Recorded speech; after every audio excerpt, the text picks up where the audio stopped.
Hey friends, welcome back to another video with a tough question. My name is Becca. For those of you who are new here, it's good to be with you. And for those of you who are coming back, it is good to be with you again. Okay, so today's question actually comes from the LYO, which is our Lutheran Youth Organization Assembly group. And the question is about God's plan. I'm sure that you have heard all about God's plan before, or you've heard people say, like, it's all a part of God's plan.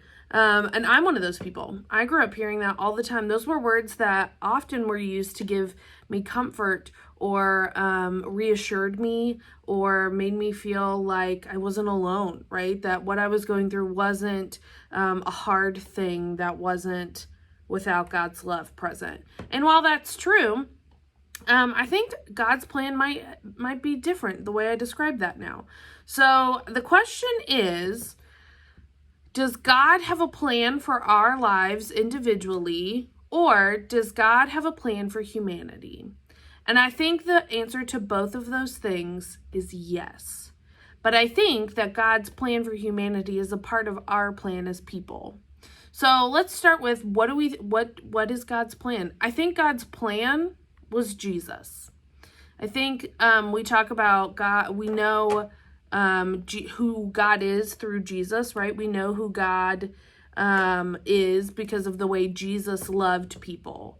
So I think God's plan was Jesus. God knew that the world was going to need Jesus, that the world was going to need to be reoriented. We can go reoriented towards God again. So we can go back and look at the way that God has attempted to orient us or correct our behavior in the Old Testament through the flood, right? Noah built an ark, right? And then the rainbow is this representation that God promises to never wipe out God's people again.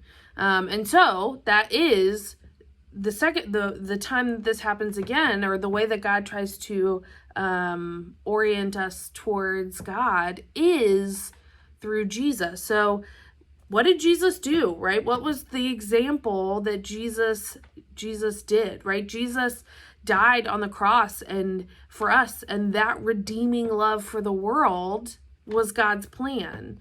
And I think what that means to us is where that is God's plan individually, right? And so I think God's greater plan for the world is Jesus, but I think we all take that on differently, right? And so the example of Jesus and what we learn from Jesus is that we should live for the other, right? We live for our neighbor. That's what Jesus did. He ate with tax collectors and protected prostitutes and loved the sinner and was with the sinner and with the hurting and the oppressed and those sitting on the outside of the world are the outside of society. And so I think God's plan is for us to do that too, right? Because that's what we learn from Jesus.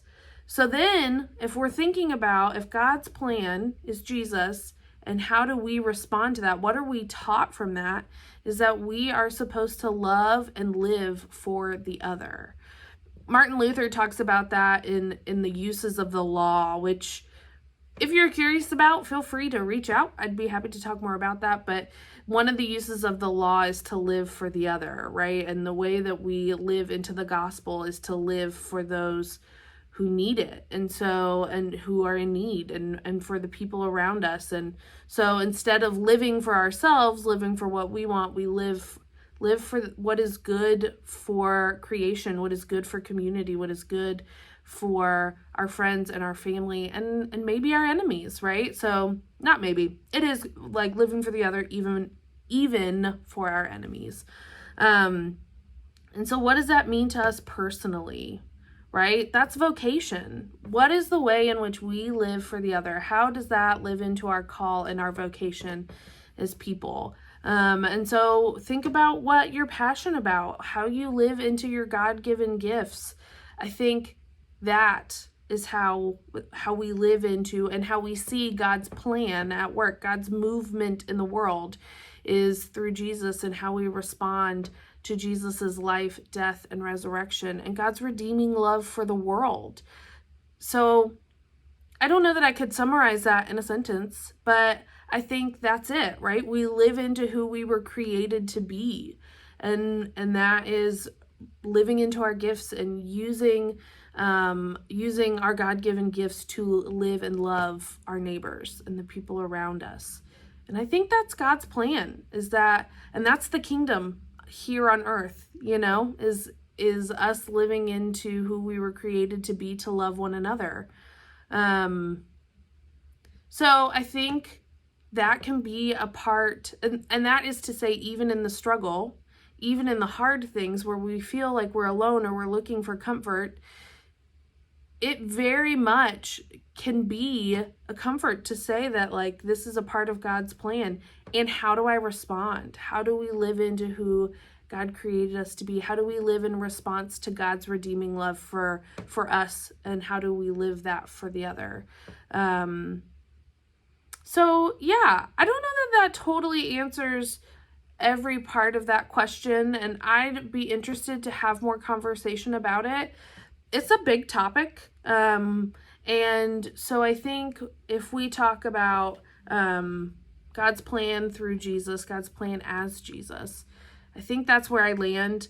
If you have more questions or you have follow-up ideas, I'd love to hear them. Feel free to reach out, and that's what I have. Till next time, folks. See ya.